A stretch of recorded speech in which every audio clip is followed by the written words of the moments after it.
Hi, class. So this is just a quick audio briefing on some of the pages that you're probably going to need to use going forward with MLA format.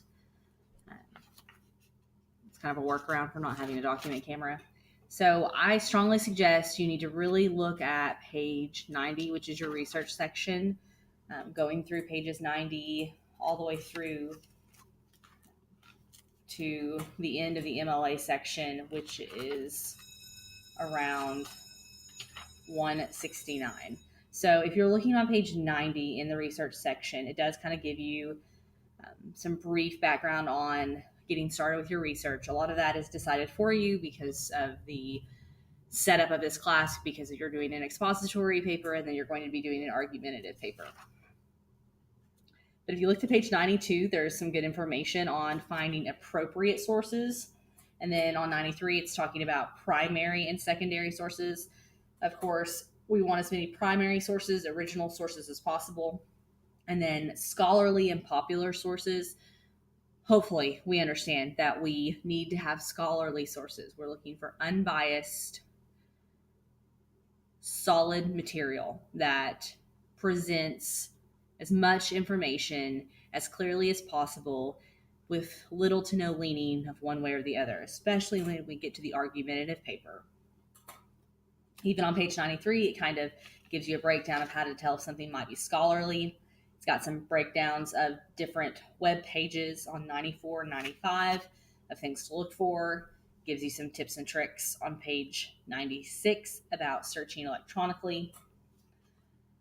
Page 97 kind of talks about reference works. Use your Carl Albert librarians. Use your public librarians. That's what they're here for. That's why they want to do this job. I promise you, they will help you if you just ask. 99 has some breakdowns for searching the web. It does encourage you to use Google Scholar.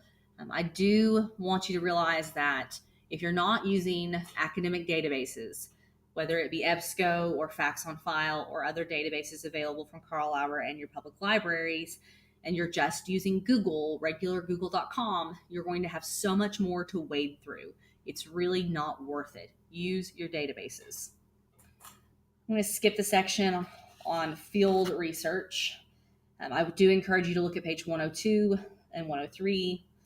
I'm looking at whether a source might be useful. Page 104, reading sources with a critical eye, especially when we get to the argumentative. That's important. And then really on 107 is where it really takes off with integrating your sources while avoiding plagiarism. And it talks about the differences between quotes and paraphrases. That's something you really want to pay attention to, starting on page 107.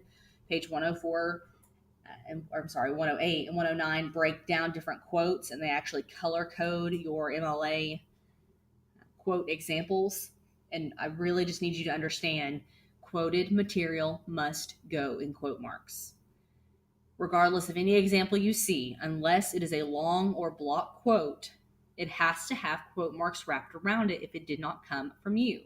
And that's the whole point of an MLA or any sort of research paper. I don't want to know your deep thoughts on the Watergate scandal. I want to know what other people, other researchers, other historians have to say about that. It is your job to acquire and evaluate and prioritize that information. It's not your idea to come up with some new idea about Watergate. It's to present what other people have found about Watergate. So remember, those ideas, not only are they not yours, they're not supposed to be yours, especially in your first expository paper.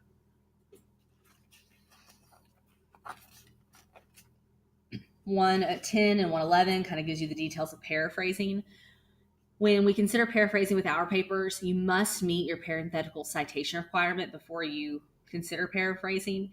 If you choose to paraphrase once you've met your quote requirements, your in-text citation requirements, make sure to really heavily review that on page 110, 111, so you're not just changing two words and saying you paraphrased it. 112, 113 does talk about summarizing. 113 does indicate the signal phrases. That's some really handy information. These papers are fairly dry, so there's not a ton of ways to make this wild and creative, but some signal verbs will give you a little bit of variety as so not to beat a dead horse. 114 and 115, keep following up with signal phrases. 116 and 117, really read those, dig through. Avoiding plagiarism.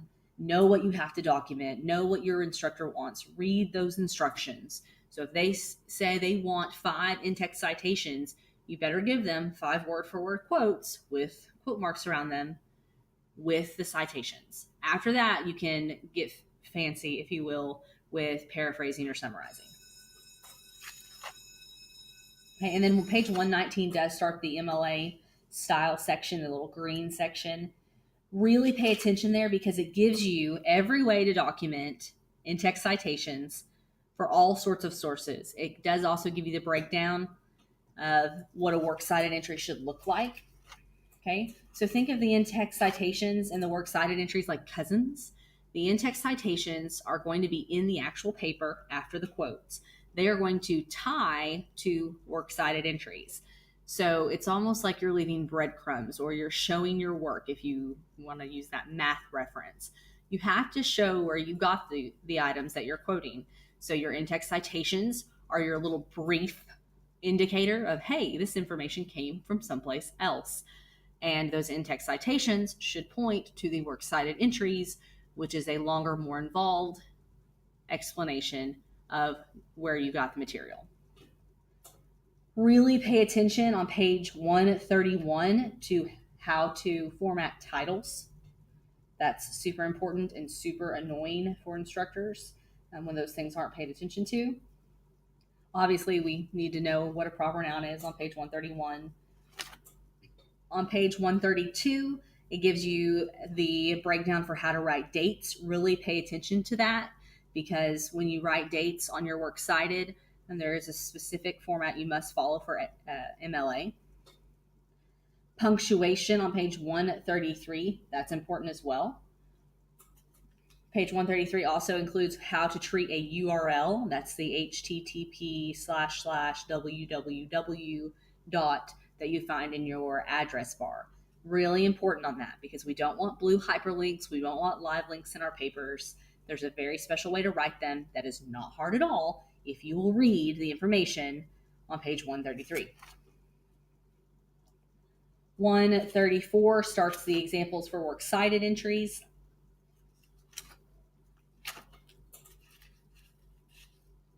Page 140 gives you a screenshot from EBSCO and shows you where all the information you need to put in a works cited entry is found on EBSCO.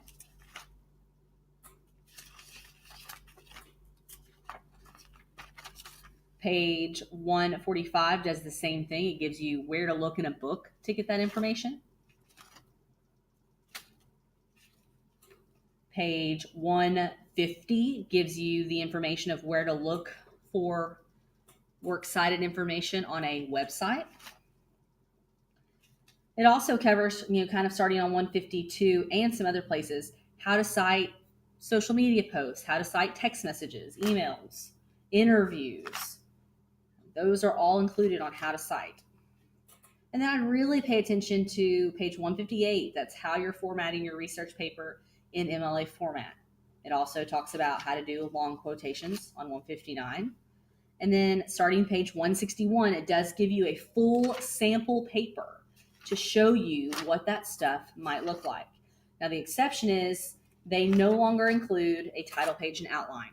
I have included for you a title page and outline under general handouts.